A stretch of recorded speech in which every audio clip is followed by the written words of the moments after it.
برادرکان، خواهرکان و مخلصان برنامه در مهمانی ویتامین ها. اینک فصل تابستان نیز فرا رسید و میدونم که هر یکی شما این ایام را بی‌صبرانه انتظار بودید، زیرا این ایام را خصوصا شما دادرکان و خواهرکان به نهایت دوست می‌دارید و باید گفت که موضوع برنامه امروزه ما نیز فصل تابستان و منفعت‌های آن میباشد. اشتراکچیان برنامه امروزه ما باشند تربیت گیرندگان کودکستانی رقم 157 ناحیه سینه شهر دوشنبه میباشند. خوب بیایید با اشتراکچیانمان از نزدیک شناس میشویم و پس آن برنامه را آغاز میکنیم. سلام بچه ها. سلام. خوب بیاید اکنون شناس میشویم. نام شما چیست خواهر جان؟ نام من مریم، من 7 ساله هستم. من امسال مکتب میروم. اوه، یعنی شما امسال به مکتب میروید علاقه هم برای به مکتب رفتن آماده اید؟ بله. امسال 3 ماه دم میگیرید ها؟ در خانه استراحت میکنید و پس آن به مکتب میروید. خواندن نوشتن رو یاد گرفتید؟ بله. آفرین. خوب بیاید با شما شناس میشویم. نام شما چی؟ نام من حبیبه، من 6 ساله هستم. شما هم به فکرم که آماده اید برای به مکتب رفتن، همین خیر؟ بله. احسن. خوب اکنون بیاید با شما شناس میشویم. نام شما چیست دادر جان؟ نام من محمد، من 7 ساله هستم. من امسال به مکتب میروم. کنی یک بار به من نگاه کنید محمد. یک بار خندید کنی. انا خیلی خندید کنی، دندانهایتان را بینم. حالا دارید که دندان؟ یعنی حالا وقتی مکتب رفتنتان نشده است ولی تا 3 ماه انیق دندانهایتان میافتند. خوب اکنون بیاید با شما شناس میشویم. من شکروف بیدار، من 6 ساله هستم. من هر روز به مکتب نمیروم. کنی یک بار تبسم کنید. خندید. انا دندانهای بیلال جان نیست، یعنی امسال انیق بیلال به مکتب میرود. همین خیلی؟ خوب بیاید با شما شناس میشویم. نام شما چی؟ امیره. امیره، نامی به نهایت زیبا. خوب شما هم به فکرم 7 ساله هستید ها؟ بله. احسن به شما. خوب اکنون که با اشتراکچیان شناس شدیم بینندگان عزیز، بیاید برنامه را آغاز میکنیم و خاطرتان میشوم که همه آن اشتراکچیانی که در برنامه در مهمانی ویتامین ها اشتراک میکنند همیشه میخواهند سالم باشند و میخواهند به شما نیز درباره سلامتی توصیه ها دهند. بچه ها، کنی کی میگوید که فصل تابستان را دوست میدارید و برای چی؟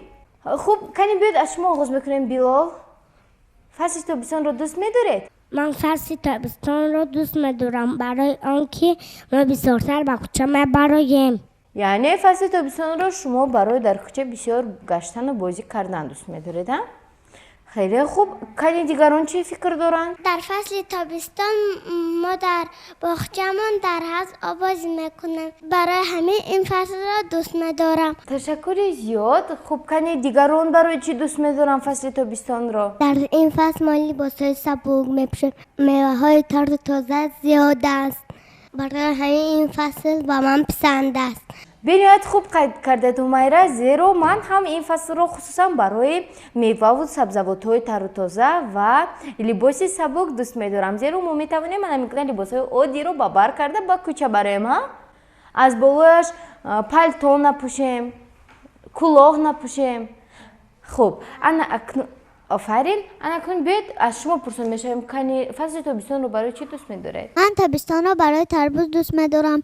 در فصل تابستان تربوزها میپزند و من هر روز هم در خانه هم در باغچه آن را با اشتیا میخورم. آفرین. باید گویم که تربوز در جمهوری تاجیکستان در همه فصل سال هست، ولی تربوزی که در فصل تابستان میپزد این تربوز طبیعی است و به نهایت مزه‌اش با مزه است ها. خوب کنی شما چه فکر دارید ماما جان؟ من هم فصل تابستان را دوست می‌دارم. در فصل تابستان ما بیشتر به سر و گشت میبریم، آب بازی میکنیم، خاک بازی میکنیم، توپ بازی میکنیم. باز در این فصل ما کمتر بیمار میشویم. آفرین. معلوم میشود که هر یکی شما تابستان را دوست می‌دارید و фикр мекунам ки тамошобинони азиз ва хусусан додаракону хоҳаракони азиз ки моро айни замон тамошо карда истоданд, онҳо низ ин фаслро бениҳоят интизор буданд ва аз омадомади фасли тобистон хурсанд ҳастанд. Тобистонро айёми даву тоз ва бозӣ меноманд ва бояд гуфт ки тобистон фасли барқароркунии организм мебошад. Яъне офтоби дурахшон ки дар фасли тобистон медурахшад метавонад организми моро аз бисёр бемориҳо эмин нигоҳ дорад ва ҳатто табобат низ кунад. Яъне дорои асосии тобистон ин офтоби дурахшони ост. Апай фаразна магар офтоб добру аст, охир вай тавсон аст, агар мо бухӯрем месӯзем. Бале, вай чӣ гуна доро аст ки онро бо даст дошта намешавад. Мураббиам мегӯяд ки офтоб дур асту бо даст қабда наметавонем. Бале, офтоб дур асту тафсон, вале нурҳояш хеле ва хеле фоида бахшанд. Аз ин рӯ биёд зудакак аз духтурхола хоҳиш мекунем ки дар бораи офтоб ва нурҳои фоидабахши он ба мо маълумот диҳад. Марҳамат додаракону хоҳаракони азиз, шумо низ тамошо кунед ва пас он мефаҳмед ки офтоб чӣ гуна дору аст ва чӣ хел фоида дорад.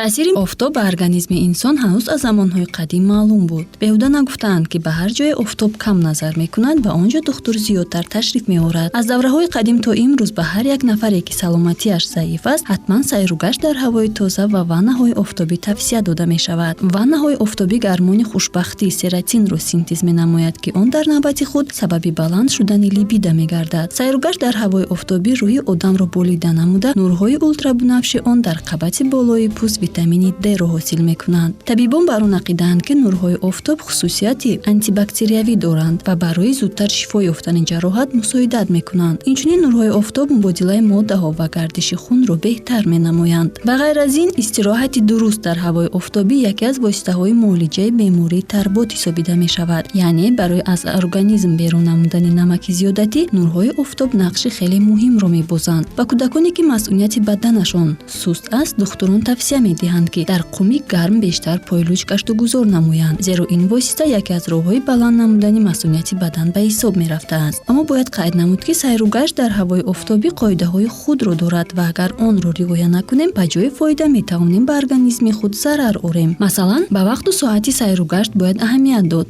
ба кӯдакони то 3 сола баъд аз соати 9 саҳар то 17 рӯз дар зери нурҳои офтоб қарор доштан қатъиян манъ аст. ба кӯдакони синни калонтар ва одамони калонсол сайру гашт то соати 11 рӯз иҷозат дода мешавад. аз соати 11 рӯз то 16 нурҳои офтоб ниҳоят тез мешаванд ва ба саломатӣ зиён доранд. инчунин ҳангоми сайру гашт пӯшидани либоси сабуки пахтагин ҳатмист. пӯшидани кӯлоҳ ва ба чашмон гузоштани айнакро низ фаромӯш накунед. бо худ гирифтани оби нӯшиданӣ ҳатмист. тавре ки гуфтем, фасли тобистон барои кӯдакон айёми давутоз ва бозиҳои гуногун аст. шумо додаракону хоҳаракони азиз дар ин фасл ба чӣ гуна бозиҳо машғул мешавед? дар ин фасл мо дар боғчаамон ҳар хел бозиҳои варзишӣ мегзаронем. боз мо дар боғча ҳафт дорем, дар анҷо дар нисфирӯзӣ обозӣ мекунем. мо ҳар бегоҳ ҳамроҳи модарам қадим ба сайру тамошо меравем. дар боғҳои шаҳр истироҳат мекунем. офарин. хусусан дар фасли тобистон бештари оилаҳо бо ҳамроҳи фарзандонашон ба сайру гашт мебароянд, хусусан ҳангоми шомгоҳӣ. ва барои сайру гашт кардан дар шаҳри Душанбе бениҳоят боғҳои фарҳангиву фароғатии гуногун ва зебо фароҳам оварда шуданд. хуб кани дигарон чӣ фикр доранд? шумо Марьям? мо дар боғча озмуни расмкашӣ мегузаронем. дар рӯи замин бо бур расм мекашем. ин хеле шавқовар аст. ташаккури зиёд. воқеан ҳам бештари хурдсолон дар рӯи замин бо бур расм мекашанд. офарин. муҳаммад чӣ мегуфта бошанд? шухли дӯстдоштаи ман дар тобистон ин обозӣ аст. рӯзҳои истироҳат мо ба деҳа меравем ва ман дар он ҷо дар ҷӯи об бозӣ мекунам. бале дар ҳақиқат ҳам шуғли дӯстдоштаи хурдсолон дар фасли тобистон ва хусусан писарбачаҳо ин обозӣ аст. Албатта обозӣ кардан дар ҳавзҳои махсус гардонидашуда, дар ҳавлӣ ва дар боғчаҳои кӯдакона ин хуб аст, вале обозӣ кардан дар ҳавзҳо ва дар кӯлҳое ки дар он ҷо обозӣ манъ шудааст мумкин нест, хусусан бе назорати калонсолон ин кор қатъиян манъ аст. ва додаракони қоҳаракони азиз ногуфта намонад ки обозӣ низ қоидаҳои махсуси худро дорад. Шумо ин қоидаҳоро медонед? мураббияи мо мегӯяд ки бо ушками гурусна овозӣ кардан мумкин нест. модари ман ҳам мегӯянд ки агар шикама гурусна бошад на ба оби хунук дароӣ, на ба оби гарм. модаратон дуруст мегӯянд. хуб, кани дигарон чӣ фикр доранд? ман медонам бо шиками серд овозӣ кардан мумкин нест. бале, бо шиками сер ҳам, яъне аз ҳад сер ҳам мумкин нест обозӣ кардан. хуб, кани дигарон чӣ фикр доранд? Мариам? мураббияи мо мегӯяд ки вақти хӯрок мехӯрем каме гаштугузор кунед ва баъдам овозӣ кунед. офарин. хуб, мамаҷон, шумо чӣ фикр доред? қоидаи аз ҳама муҳимаш он аст ки агар овозӣ кардан натавонед ҳеҷ гоҳ ба кӯҳ ба дайрон надароӣ. бале, гуфтаҳои шумо ҳама дурустанд ва инҷа духтурхола низ барои мо якчанд маълумотҳоро доир ба обозӣ ва қоидаҳои он омода карданд. хуб, биёед якҷоя тамошо мекунем ва ҳангоми обозӣ хато намекунем. обозӣ яке аз шуғулҳои дӯстдоштаи кӯдакону наврасон дар фасли тобистон ба ҳисоб меравад. ҳатто бисёриҳо фасли тобистонро маҳз ба хотири обозӣ дар кӯлу дарёҳо интизор мешаванд. вале бояд гуфт ки обозӣ на танҳо воситаи дилхушӣ, балки яке аз роҳҳои обу тоб додани организми мо низ ба ҳисоб меравад. ҳангоми обозӣ кардан қариб тамоми мушакҳои бадани мо ба ҳаракат медароянд ва ин имкон медиҳад ки калорияҳои зиёдатӣ аз ҷисми мо берун шаванд. обозӣ барои рост кардани қаду қомат низ таъсири хуб мерасонад. вақте мо 9 моҳ паси мизи дарсӣ менишинем, хоҳ нохоҳ ба системаи такяу ҳаракат осеб мерасад. бинобар ин ҳам дар таътили тобистона бештар бо обозӣ машғул шудан имкон медиҳад ки соли нави таҳсилро бо нерӯи нав оғоз намоем. пайваста бо обозӣ машғул шудан ва ҳангоми обозӣ қоидаҳои нафаскаширо риоя кардан имкон медиҳад ки кори дилу шушҳо беҳтар шавад. обозӣ ба кори рагҳо низ таъсири хуб мерасонад. миқдори эритротсит зиёд шуда гемоглобини хун баланд мегардад. ба кори системаи асаб низ обозӣ фоидаовар аст. мушакҳоро ором намуда бехобиро рафъ месозад. муҳим аз ҳама, масъулияти баданро баланд намуда ба организм барои мубориза бурдан бо бисёр бемориҳо кӯмак мерасонад. вале обозӣ низ қоидаҳои ҳатмии худро дорад. пеш аз ҳама макони обозӣ бояд дуруст интихоб шавад. беҳтарин ҷой барои обозии кӯдакон ин бассейнҳои назди ҳавлигӣ ё толорҳои обозӣ мебошанд. дар кӯлударёҳо ва каналу обанборҳо обозӣ кардан қатъиян манъ аст. ба ҳарорати об низ аҳамият диҳед. оби сард боиси ташаннуҷи рагҳои пӯст ва шуш, кашиши тӯлонии мушакҳои нафас мегардад. дар натиҷа нафаскашӣ ва фаъолияти дил сахт халал ёфта ба мағзи сар хун кам меояд ва ин боиси он мегардад ки одам метавонад аз ҳуш равад. дар одами солим низ ҳангоми яку якбора ба дохили оби хунук ворид шудан мумкин нест. инчунин бо шиками гурусна ё аз ҳад зиёд сер, дар мавриди аз ҳад зиёд хаста ё рӯҳ афтода будан обозӣ кардан ҳаргиз ҷоиз нест. баъди дар офтобрӯя дуру дароз нишаста гарм шудан, дар ҷои ношинос обозӣ кардан, хусусан бо сар худро ба об партофтан хатари калон дорад.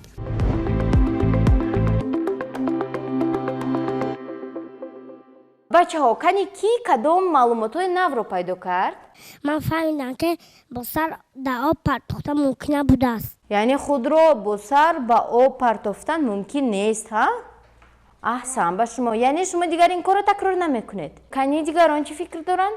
ман ҳам доим ба варзишгарон тақлид карда кӯшиш мекунам ки худро бо сар ба об партам, вале акнун фаҳмидам ки ин кори хатарнок будааст. офарин. яъне аз маълумотҳои додаи духтурхола ба худ баҳра гирифтед, ҳа? кани дигарон навбати ҳумайра. марҳамат ҳумайра. ман бошам ки фаҳмидам ки якбора ба оби хунук даромадан мумкин нест. бале, охир мо бемор мешавем. ман бошам фаҳмидам ки обозӣ барои рост шудани қомат таъсири хуб мерасонад. ташаккури зиёд, мамаҷон. ман ҳам фаҳмидам ки агар аз ҳад зиёд хаста бошем ба об надароем. آفرین، فکری هر یک شما درست است. یعنی ما باید همین قاعده ها رو همه روزه رعایت کنیم. و دختران و خواهران عزیز، حالا که فصل تابستون است، فکر میکنم که هر یک شما نیز آبازی کردن رو دوست می‌دارید و بی‌صبرانه انتظاری کشیده اید الکی. و باید گویم که شما نیز باید همین قاعده ها رو رعایت کنید. یعنی با داخل آب گرسنه ندارید، اگر از حد خسته باشید ندارید و با شکم سیر هم ندارید. عموما از کلان سالون بیشتر پرسید، آنها به شما توصیه های خوب میدهند و هرگاهی که والدینتان گفتند که آبازی نکنید، یعنی معلوم میشود که شما باید آبازی نکنید، زیرا کلان سالون هیچ وقت به ما توصیه های بد نمیدهند. نمیخواید نه بچه‌ها؟ بله. من یک سوال دارم. در اول برنامه شما گفتید که آفتاب سرچشمه ویتامین د میشود، ولی مادرم میگوید که این رو از زردی تخم میگیره. کدامش درست است؟ آوازیر، من با سوال شما جواب میدهم. مادر من همچنین میگویند، ولی من خوردن زردی تخم را دوست نمیدارم. فهمو، باید گویم که هر دویش هم درست است، زیرا ویتامین د نه تنها در ترکیب آفتاب و زردی تخم بلکه در ترکیب یک قطار محصولات های دیگر نیز وجود دارد و این معنای آن را ندارد که ما باید تنها یکی از آنها را استعمال کنیم، زیرا ما میتوانیم همه روزه همه آنها، یعنی کم کم از همه آنها استعمال نموده ارگانیسم خود را از ویتامین د بازگردانیم. خوب، سوژه نوبتی برنامه‌مان را تماشا میکنیم و میفهمیم که ویتامین د باز در ترکیب کدام محصولات وجود دارد. ویتامین د از جمله آن ویتامین‌هایی است که نورسایی آن می‌تواند باعث انکشاف نادرستی استخوان‌ها گردد. این ویتامین در پروسس مبادله کلسیم و فسفر اشتراک نموده برای درست انکشاف یافتن استخوان‌ها و دندان‌ها نقش اساسی را می‌بازد. مخصوصاً برای انکشاف درست اسکلت جسم خردسالان خیلی ضرور است. اینچنین در کار سیستم عصب نیز نقش کلان را می‌بازد. نورسایی آن در کودکان سبب پیدا شدن بیماری رخید می‌گردد. سرچشمه اساسی این ویتامین نورهای آفتاب به حساب می‌روند. مخصوصاً نورهای آفتابی تابستان می‌تواند با آسانی جسم ما را از این ویتامین غنی سازد. اما متاسفانه تابستان تنها 3 ماه را در بر می‌گیرد و در فصل‌های دیگر برای تامین ارگانیسم با ویتامین د به ما محصولات‌های طبیعی کمک می‌رسانند. یکی از آنها این تخم مرغ میباشد. انیق‌ترش در زردی تخم که خوردن آن را بسیاری چندان دوست نمی‌دارند، این ویتامین را پیدا کردن ممکن است. اینچنین در دلخواه نمود محصولات شیری، روغن ماهی، روغن زرد، جگر و گوشت نیز ویتامین د زیاد دیده می‌شود. برای کودکان و آدمانی تا 50 ساله در یک روز استعمال 5 میکروگرم ویتامین د کفایه است. برای نفرانی از 50 بالا باشد این نشان داد تا 2 مرتبه زیاد می‌گردد. یعنی آنها را ضرور است از این ویتامین از 10 تا 15 میکروگرم استعمال کنند. انیق‌ترش محصولات‌هایی را بخورند که ترکیبشان از ویتامین د بای باشد. اینجوری ویتامین د را ما می‌توانیم در شکل دارو نیز استفاده کنیم. خوب بچه‌ها، سوژه رو تماشا کردید؟ اکنون فهمیدید که ویتامین د در ترکیب کدام محصولات موجود است؟ آنها را استعمال میکنیم؟ آفرین. و باوری دارم دختران و خواهران عزیز، شما نیز با توصیه های دکتر خاله گوش میدهید. و باید گویم که همین که فصل تابستان آغاز شد، هوا روز تا روز گرم شدن میگیرد و بهترین دوا از هوای گرم این میوه و سبزیجات های تر و تازه می باشند. بچه‌های عزیز، شما کدامی از میوه ها رو دوست می‌دارید؟ من در فصل تابستان خوردن شکر و با پمیدور و بادرنگ دوست می‌دارم. یعنی شکراب رو با پمیدور و بادرنگ خوردن می‌خواید ها؟ آفرین. این برای ما فایده آور است، هم فکر می‌کنم. بله. احسن. کنی دیگران چی؟ من باشم در این فصل خوردن میوه های تر و تازه را دوست می‌دارم. سب و شفتالو را به حد دوست می‌دارم. خوردنی دوست داشته من باشد در فصل تابستان یخماس در یک روز چند تا یخماس خوردم. نه نگفته خوردم میگیرم. یعنی در یک روز چند یخماسی که خانن نمیگیردم میخورید. این به ارگانیسم شما ضرر دارد، زیرا شما میتوانید زود بیمار شوید، خصوصا گلو درد شوید و یا زکام. از این رو کم تر استعمال کنید. اکنون کنی باز کی چی گفتن میخواهد؟ من باشم در بیشتر در این ایام آبهای گاز ناک را می نوشم. هر بار که از باغچه روم من مادرم را خواهش میکنم که آب خنک خورند، اما مادرم بیمار میشه و گفته از یخدان مغازه آب نمیگیرد. بله مادرتون کاری خوب میکنند، زیرا هنگامی که شما گرم میشوید میخواهید تا حد امکان آبی خنک‌تر را نوشید، ولی این به ارگانیسم ما ضرر دارد. ما باید سراول آبی حرارتش معتدل را نوشیم. خوب کنی دیگران چی فکر دارن؟ محمد جان شما یگان چیز گفتن نمیخواهید؟ من هم آب گازدار را دوست میدارم، یخماس یخک را، لیکن به من مادرم نمیخرد. بله مادران شما کار درست میکنند، زیرا استعمال همه نمود یخماس و خصوصا یخماس یخک به ارگانیسم ما ضرر کلان میرساند. اگر توانید آنها را کم استعمال کنید و اگر عموما آنها را استعمال ننمایید خوبتر می شود و نوشاکی های گازناک نیز به ارگانیسم ما ضرر کلان می رسانند، زیرا آنها نه تنها ما را گلو درد بلکه به درد معده نیز آورده می رسانند. خوب بیاید سوژه نوبتی برنامه را تماشا میکنیم و در این باره معلومات خود را بیشتر میگردانیم.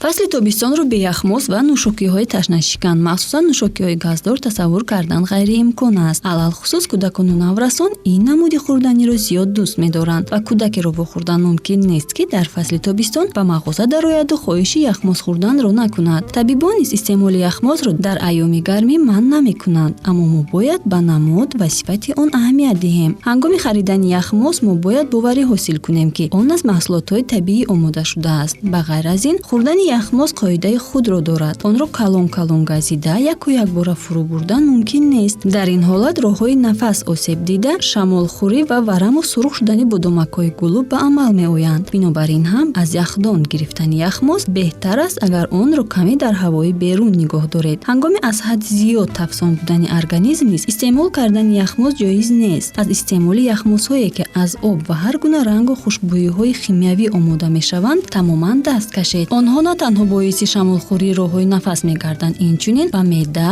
و روده ضرر جدی می‌رسانند.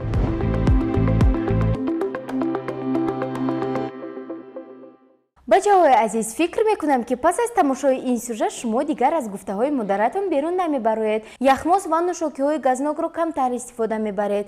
در کلاه حوض‌های بیگانه باشد عموما آبازی نمیکنید. چه طوری که در بالا قید کردیم فصل تابستان ایام گشت و گذار و میوه و سبزیجات های تر و تازه است. با شما توصیه میدیم که از میوه های تر و تازه بیشتر استعمال کنید و در باغ‌های فرهنگی و فراغتی و استراحتی شهر دوشنبه بیشتر گشت و گذار کنید، البته با همراهی والدانتان. اینجا برنامه نوبتی ما نیز به انجام میرسد. تا دیداری نوبتی خود و نزدیکانتان را احتیاط کنید. خیر.